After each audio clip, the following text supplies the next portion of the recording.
छतरी you will be caged सून। वेद कुछ बोलने को होता है कि वैदेही की चिड़िया जाकर अपनी चोंच वेद के सर पर मारती है। वेद को चोट तो नहीं लगी, पर जब वो पीछे मुड़कर देखता है तो वैदेही ऊपर से ही उसे इशारे में शादी के लिए ना कहने का इशारा करती है। वैदेही जो थोड़ी होप के साथ उसे बोल रही थी, उसकी हवायां वेद के फेस की डेविल स्माइल देख उड़ गई। वेद पीछे मुड़ अरुण जी को देख बोला, बड़े पापा, शादी अगले 15 दिन में हो जाए तो बेहतर है। वेद की बात पर अनिरुद्ध जी बोले, पर हुकुम सा इतनी जल्दी? ज्यादा जल्दी नहीं है अंकल, बस 15 दिन पहले ही तो है। बोल वेद तिरछी नजरों से अनिरुद्ध जी को देखता है। वेद की बात को नकारने की हिम्मत किसी में नहीं थी, इसलिए सब इस बात में हामी भर देते हैं। वेद की बातें सुन वैदेही का दिल कर रहा था वो पीछे रखा वास उठा के वेद के सर पर फोड़ दे। वैदेही गुस्से से पैर पटकते हुए कमरे में चली जाती है। थोड़ी बहुत बातचीत के बाद वेद और अरुण जी उन सब से अलविदा लेते हैं, पर जाने से पहले वेद की नज़र उस रेलिंग पर जाती है जहां से वैदेही ने उस पर छोटी सी मिट्टी की चिड़िया फेंकी थी। वो छोटी चिड़िया इस वक्त वेद के हाथ में थी। गोल्डन कलर की वो छोटी सी चिड़िया काफी क्यूट थी। वेद तिरछा मुस्कुराते हुए वहां से निकल गया। वैदेही का कमरा। वैदेही इस वक्त बेड पर बैठी किसी को कॉल करने की कोशिश कर रही थी, पर वो दूसरा इंसान उसका कॉल नहीं उठा रहा था। वैदेही दूसरे नंबर पर कॉल करती है तो कुछ ही रिंग में कॉल पिकअप हो गई और दूसरी तरफ से एक औरत की आवाज आई, हाँ वैदेही बेटा, क्या हुआ? वैदेही गुस्से से चिढ़ते हुए बोली, राधा आंटी आपकी बेटी किस चूहे के बिल में है, मेरा कॉल क्यों नहीं उठा रही वो? दूसरी तरफ से राधा जी हल्की मुस्कान के साथ बोली, बेटा जी वो तो अपनी बहन के साथ उसके दोस्त के घर गई है। वैदेही हेडरेस्ट से टिककर बोली, ठीक है आंटी, वो आए तो बोलना कॉल करने को, वरना अगर मैं राजस्थान पहुंची तो उसे छत से नीचे फेंक दूंगी। बोल वो कॉल कट कर देती है। वैदेही की नजर सामने जाती है जहां वेद का कोट टंगा था। वैदेही उस कोट को देख बोली, अगर मेरी जिंदगी के ग्रहण बने ना तुम तो तुम्हारी पूरी जिंदगी अमावस्या की रात बना दूंगी मैं। बोल वो उस कोट को देखते हुए ही अपनी आंखें बंद कर लेती है। कार में बैठा वेद उस छोटी चिड़िया को देख डेविल स्माइल के साथ खुद से बोला, little bird, you will be caged सून।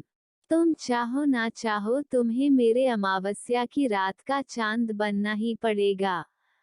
जोधपुर, राजस्थान। एक बड़ा सा महल जो इतना बड़ा था कि अगर चोर चोरी भी करने जाए तो वापस आते आते बूढ़ा हो जाए। चारों ओर दूर तक फैला गार्डन, एक फाउंटेन जिसके बगल से जाने का रास्ता था। महल के चारों तरफ गार्ड्स मौजूद थे। गार्डन में एक औरत कुर्सी पर बैठी थी।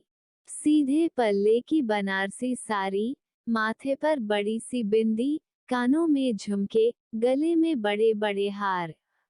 यूं कहे तो पूरी की पूरी जेवरों से लदी थी ये, जिनका नाम है लक्ष्मी अरुण ठाकुर। अरुण ठाकुर की धर्मपत्नी और वेद की बड़ी माँ, जिन्हें सब बड़ी ठकुराइन कहकर बुलाते थे। लक्ष्मी जी संस्कारों में बड़ा मानती है, और संस्कार भी ऐसे जो संस्कार ना होकर बेड़िया हो। और ये नियम भी केवल औरतों के लिए बनाती है, क्योंकि मर्दों को तो सिर्फ राज करना आता है ना। इनके और इनके संस्कारों के विचार के बारे में आगे देखेंगे। लक्ष्मी जी गार्डन में बैठी फूलों को निहार रही थी, तभी पीछे से एक आवाज आई, माँ, चाय। बोलते हुए वो लक्ष्मी जी के सामने वाली टेबल पर ट्रे रख देती है।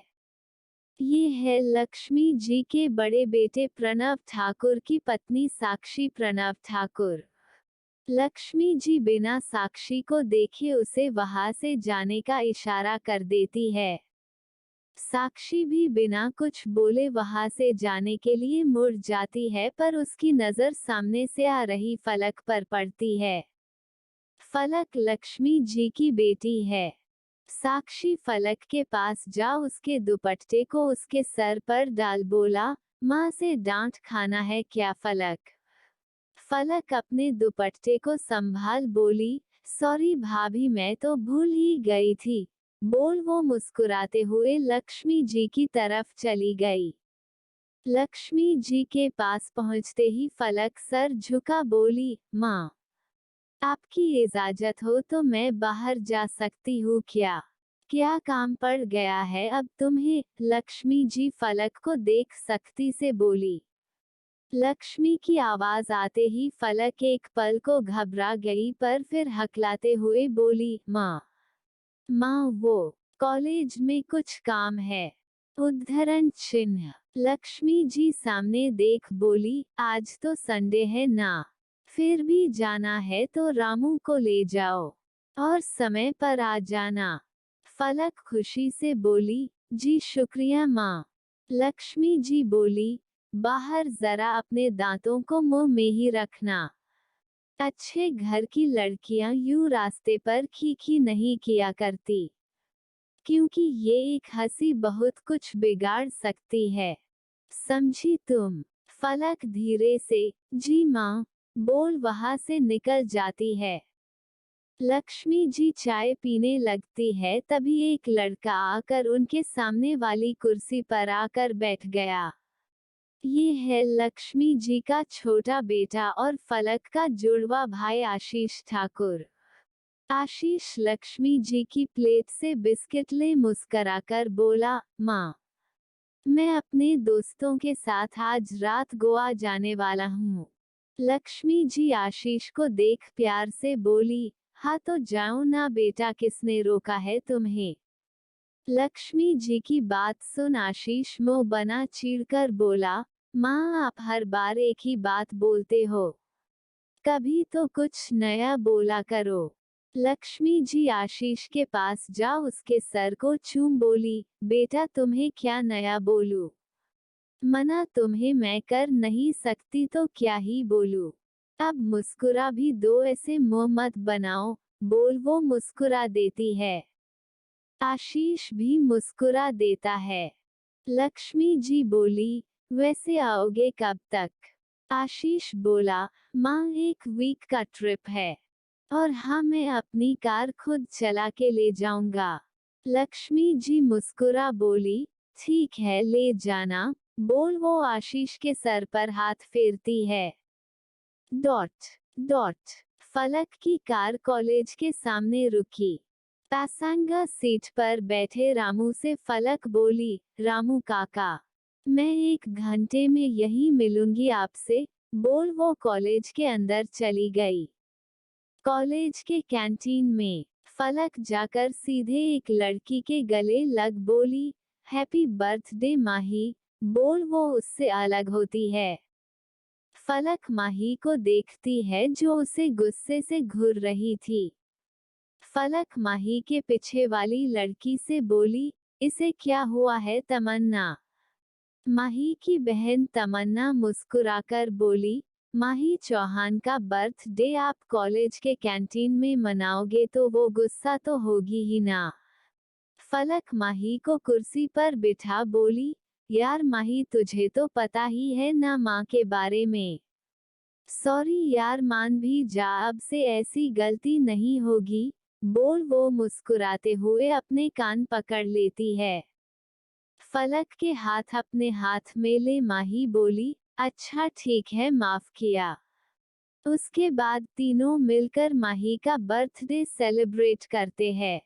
कुछ देर बाद तमन्ना की नजर अपने फोन पर जाती है जिस पर माँ नाम फ्लैश हो रहा था। तमन्ना कॉल उठा बोली, हाँ माँ क्या हुआ?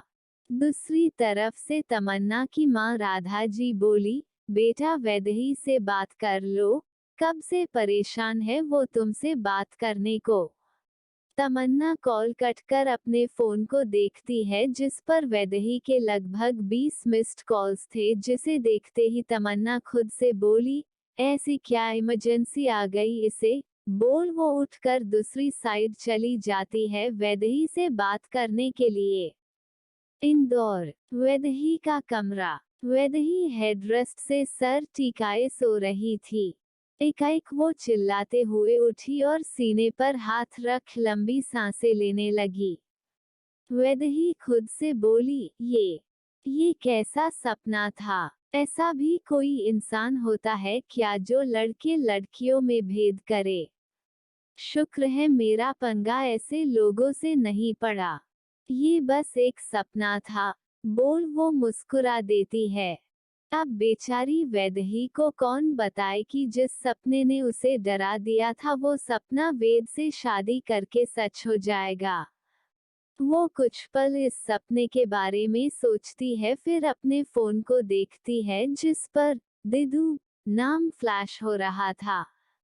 वैदेही फोन को देख बोली, तो अब फुर्सत मिली है इन्हें। बोल वो कॉल उठाती है। वैदेही कुछ बोलती उससे पहले ही एक मेड गेट नॉक कर बोली, मैम आपको मैडम बुला रही है। वैदेही उसे जाने का इशारा कर फोन पर बोली, मैं आपसे थोड़ी देर बाद बात करती हूँ। बोल वैदेही कॉल कट कर देती है। वैदेही बेड से उठ खुद से बोली, अब माँ को मुझसे क्या काम पड़ गया। बोल वो नीचे चली जाती है। कैसे रोकगी वैदेही इस शादी को, और क्या होगा जब वैदेही